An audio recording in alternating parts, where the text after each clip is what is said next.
Dead బాడీల parcel కేసులో సంచలన విషయాలు వెలుగులోకి వస్తున్నాయి. ఉమ్మడి పశ్చిమ గోదావరి జిల్లాలో డెడ్ బాడీల పార్సిల్ కేసు పెద్ద ఎత్తున సంచలనంగా మారింది. పెద్ద ఎత్తున జిల్లా వ్యాప్తంగా రాష్ట్ర వ్యాప్తంగా ఈ వార్త సంచలనంగా మారిన నేపథ్యంలో పోలీసులు చాలా ప్రెస్టీజియస్గా తీసుకుని ఎంక్వైరీ చేస్తే అసలు నిందితుల వివరాలు బయటకు వచ్చాయి.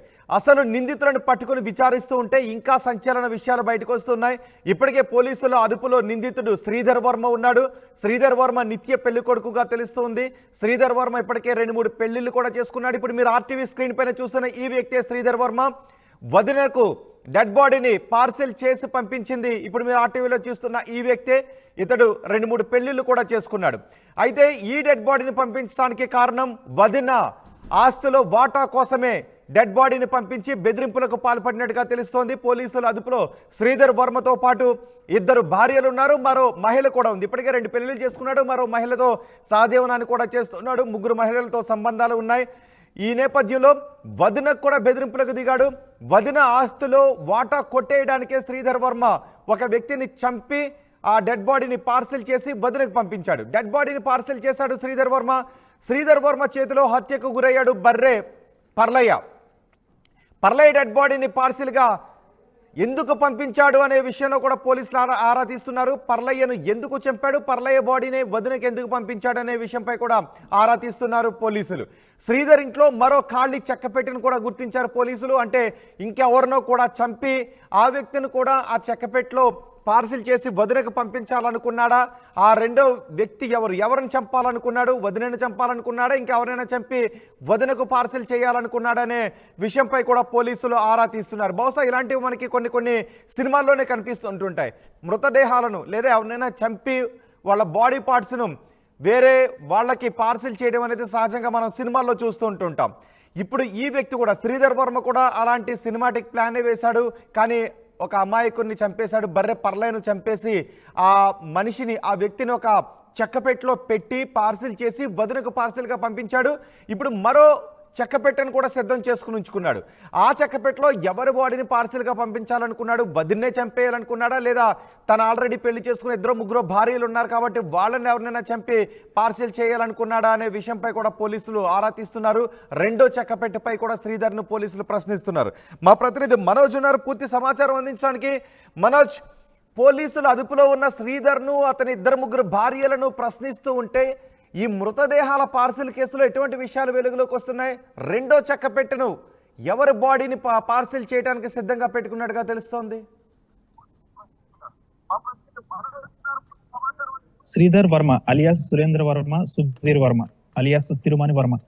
కొన్ని పేర్లు, 3 వివాహాలు, దాదాపు మొత్తం క్రిమినల్ మైండ్ సెట్ లా శ్రీధర్ వర్మది అయితే కనిపిస్తుంది. దాదాపు నిన్న ఇదే సమయానికి శ్రీధర్ వర్మ అలియాస్ సుధీర్ వర్మ, సురేంద్ర వర్మ, తిరుమని వర్మ 3 పేర్లు పెట్టుకుని తిరుగుతున్న ఈ ఖతర్నాక్ కంత్రిని బంటుమిల్లి సమీపంలో అయితే ఒక మహిళతో కారులో ట్రేస్ చేసి పట్టుకున్నారు పోలీసులు. అయితే అప్పటి నుంచి కూడా పోలీసులు వివిధ ప్రాంతాల్లో, ఆకివీడు మండలం, ఉండి మండలం, ఎందుకంటే ఇదంతా కూడా ఆ చుట్టుపక్కల ప్రాంతాల్లోనే జరిగింది కాబట్టి ఆకివీడు, కాళ్ళ, ఉండి ఈ ప్రాంతాల్లోని దాదాపు ఒకే చోట కాకుండా వివిధ చోట్ల అయితే శ్రీధర్ వర్మ అయితే పోలీసులు విచారిస్తున్నారు, ప్రశ్నల వర్షం కురిపిస్తున్నారు. జిల్లా స్థాయి ఎస్పీ నయీం అస్మి కూడా అక్కడే ఆకివీడులోనే టెస్ట్ వేసి దాదాపు అన్ని కూడా చూసుకుంటున్న పరిస్థితి. మొత్తం 16 బృందాలుగా ఏర్పడి మొత్తం ఈ శ్రీధర్ వర్మతో పాటు తన భార్యలు ఎవరైతే ఉన్నారో రాణి, రేవతి మరియు వెంకటలక్ష్మి, మొత్తం 3 భార్యలను వేరువేరుగా, తులసి, రేవతులను వేరువేరుగా, వారి తల్లిదండ్రులను వేరువేరుగా, ఆటో డ్రైవర్ ని వేరుగా మరియు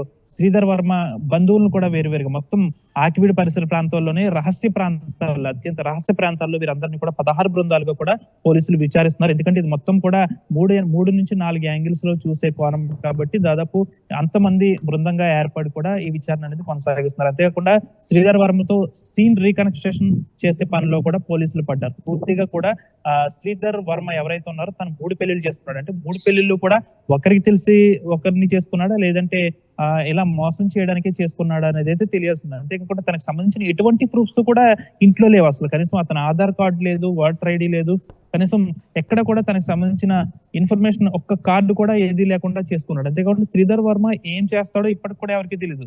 అతను గ్రామంలో దాదాపు 10 సంవత్సరాల నుంచి ఉంటున్నాడు. కానీ ఆ గ్రామస్తులకు సంబంధించి మొత్తం కూడా ఆ గ్రామం ఏదైతే కాళ్ళ మండలానికి సంబంధించి గాంధీనగర్ అనే ప్రాంతం ఉందో అదంతా కూడా అగ్నికుల క్షత్రులు అంటే మత్స్యకార సామాజిక వర్గానికి సంబంధించి ఎక్కువ వైపు ఉంటారు. ఇతను కూడా అదే సామాజిక వర్గానికి చెందినవాడు. అయితే ఆ సామాజిక వర్గానికి చెందిన వ్యక్తి అయినప్పటికీ ఆ గ్రామం కూడా చాలా చిన్నది, జనాభా కూడా చాలా తక్కువ. అలాంటి పరిస్థితుల్లో ఆ శ్రీధర్ వర్మ ఏం చేస్తున్నాడు అనేది కూడా ఆ చుట్టుపక్కల ఉన్న పక్కనే ఉన్న గ్రామస్తులు కూడా ఎవరికి ఏం తెలియదు. అంటే ఉదయం వెళ్తాడు, సాయంత్రం అర్ధరాత్రి 12 అవుతుంది వర్మ వచ్చేయడానికి, అది కూడా బుల్లెట్ సౌండ్ వినిపిస్తే ఇదిగో వర్మ వచ్చాడు అనుకుంటారు తప్ప మాకు ఎవరికి కూడా తను ఏం చేస్తున్నాడో తెలియదు అని కూడా అంటారు. అంటే తను ఏం చేస్తున్నాడు అసలు శ్రీధర్ వర్మ నుంచి కీలక సమాచారం రాబడుతున్నారు. అంటే కనీసం శ్రీధర్ వర్మను ఒక చోట నుంచి ఒక చోటకి తరలించేస్తున్నారు. అంటే ఒక రోజులో దాదాపు 3 నుంచి 4 ప్రాంతాల్లో వర్మను అయితే తిప్పుతున్నారు. పోలీసులు కూడా మీడియా వాళ్ళకి కూడా కంటపడకుండా దాదాపు అన్ని కోణాలను కూడా చూస్తున్నారు. శ్రీధర్ వర్మ ఇంట్లో విస్తుపోయి నిజాలు బయటపడ్డాయి. కనీసం మనం ఆర్టీవీ ఇది 3 రోజుల క్రితమే బయటపెట్టింది. శ్రీధర్ వర్మ ఇంట్లో మరొక చెక్కపట్టి కూడా ఉందని మనం గత 3 రోజుల క్రితమే చెప్పి ఉన్నాం. అయితే దాదాపు ఆ పెట్టి ఎవరి కోసం పెట్టాడు, ఇంకా మరెవరినైనా హత్య చేసి ఈ విధంగా పార్సిల్ డెడ్ బాడీ పంపిద్దాం అనుకున్నాడా? ఒకవేళ పర్లయ్య ఎవరైతే అదే గ్రామానికి సంబంధించి అమాయకుడైన పర్లయ్య ఎవరైతే మద్యం ఇచ్చి డబ్బు ఇచ్చి ఒక 100 రూపాయలు ఇస్తే పనిచేస్తే పర్లయ్యను అమాయకంగా వల వేసి మామూలుగా శ్రీధర్ వర్మ ఏం చేస్తుంటాడు? అతని మిగిలిన బంధువులు కానీ చుట్టుపక్కల ఉన్న వాళ్ళు కానీ ఏం చెప్తున్నారు శ్రీధర్ వర్మ గురించి? అతని స్నేహితులు ఎవరు? అసలు ఆ చుట్టుపక్కల ఆ గ్రామంలో ఎవరైతే శ్రీధర్ వర్మ ఉంటున్న గ్రామంలో, గాంధీనగర్ గ్రామంలో తనకంటూ అత్యంత సన్నిహితుడు ఒక ఫ్రెండ్ కూడా ఎవరు లేరు. శ్రీధర్ వర్మ పొద్దున్న 6 గంటలకల్లా ఇంట్లోంచి పెట్టుకుని వస్తాడు, వెళ్ళిపోతాడు. మరొకసారి సాయంత్రం వస్తాడు, ఆ హెల్మెట్ లోపలికి వెళ్ళిన తర్వాతే తీస్తాడు తప్ప అతని మొహం కూడా మేము సరిగ్గా చూడము, ఆయన ఏం చేస్తాడో కూడా తెలియదని గ్రామస్తులు చెప్తారు. ఇప్పటికి కూడా శ్రీధర్ వర్మ ఏం చేస్తాడో ఎవరికి తెలియదు. అయినప్పటికీ కూడా రాయల్ ఎన్ఫీల్డ్ బండి ఉంది, ఒక కారు ఉంది. దాదాపు అతను మిగిలిన ఏమైనా పని ఎక్కడన్నా చేయొచ్చు. అంటే దాదాపు ఇప్పుడు మనకి తెలుస్తున్న విషయాలను బట్టి ఏంటంటే అతను గతంలో చేపల చెరువుల దగ్గర పనిచేసేవాడని కొంతమంది చెప్తున్నారు. అయితే ఆయన నివాసంలో చేతబడికి సంబంధించిన కొంత సామాగ్రి కూడా పోలీసులు స్వాధీనం చేసుకున్నట్లు సమాచారం. అంటే ప్రవృత్తిగా చేతబడులు చేస్తాడా లేకపోతే ఇంకేమైనా చేస్తాడా అనేది అయితే ఈ విచారణలో అయితే పోలీసులు నిగ్గు తేల్చే పనిలో ఉన్నారు. శ్రీధర్ వర్మ అయితే మొత్తం క్రిమినల్ మెంటాలిటీగా కూడా చూస్తున్నారు. అమాయకుడైన పర్లేను హత్య చేసి ఆ విధంగా పార్సిల్లో రెండోసారి తులసికి ఆ విధంగా పంపించాడు. ఒకవేళ ఈ ప్లాన్ కనుక సక్సెస్ అయితే తన ఇంట్లో ఉన్న మరొక పెట్టిలో మరొక బాడీని మరొకరిని చంపి ఎవరిని చంపుదామని ప్లాన్ చేసి ఉండొచ్చు. అతను పెళ్లి చేసుకున్న భార్యలు ఎవరినైనా చంపుదాం అనుకున్నాడా? వదిన్నే చంపేద్దాం అనుకున్నాడా? లేకపోతే ఇంకెవరినైనా చంపుదాం అనుకున్నాడా? అసలు పర్లయ్య ఏంటి? ఇప్పుడు బర్రె పర్లయ్య చనిపోయిన తర్వాత బర్రె పర్లయ్య చెందిన వాళ్ళు ఎవరైనా ఉన్నారా? బర్రె పర్లయ్యని ఇంతలా చంపిన తర్వాత వాళ్ళు ఎవరైనా ముందుకు వస్తూ ఉన్నారా?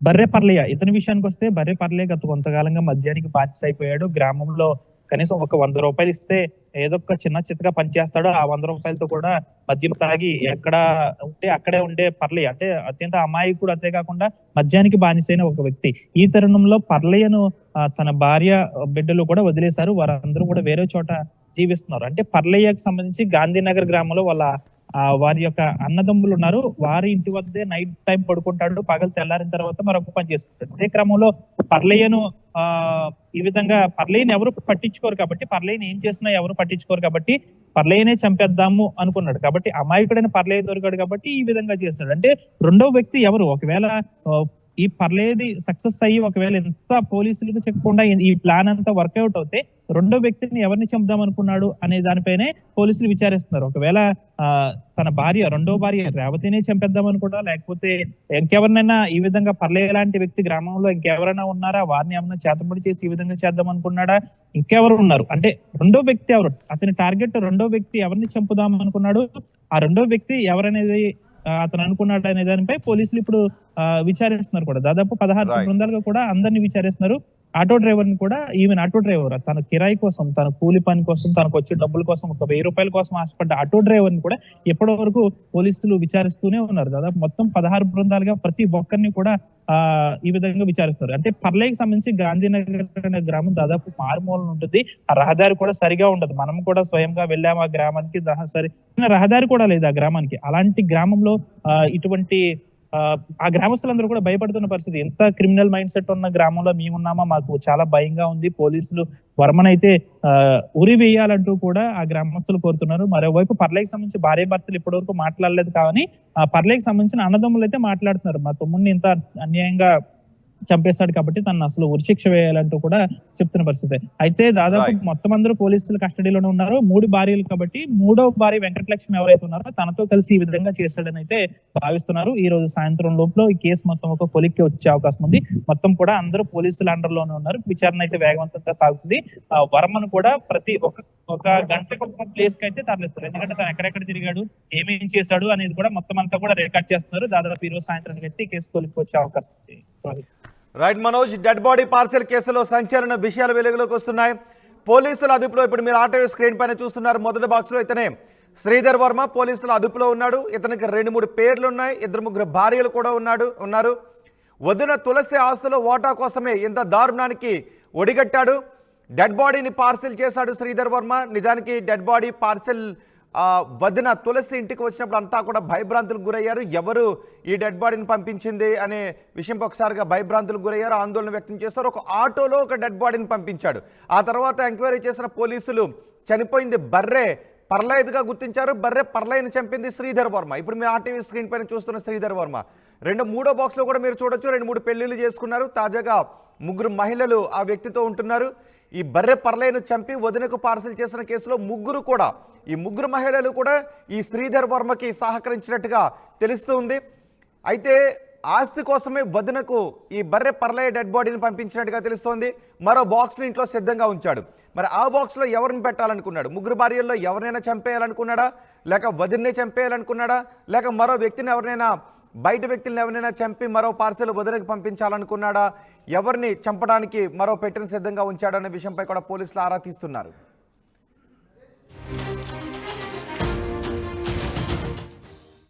ఈ నెల 25న గోకవరం సీఎండీ ప్రాంగణంలో భారీ బహిరంగ సభ నిర్వహించి భారతీయ జనతా పార్టీలో చేరుతున్న విశ్వ హిందూ ధర్మ పరిరక్షణ రామసేన అధ్యక్షులు శ్రీ కంబాల శ్రీనివాసరావు గారికి శుభాకాంక్షలు. మీ రామసేన సభ్యులు. అదే ఆర్టీవీ యాప్ వార్తల్ని క్షణాల్లో చదివే అవకాశం ఉంటుంది. ఒక న్యూస్ పేపర్, ఒక టెలివిజన్ ఛానల్ మీ చేతుల్లో ఎప్పుడూ ఉంటాయి.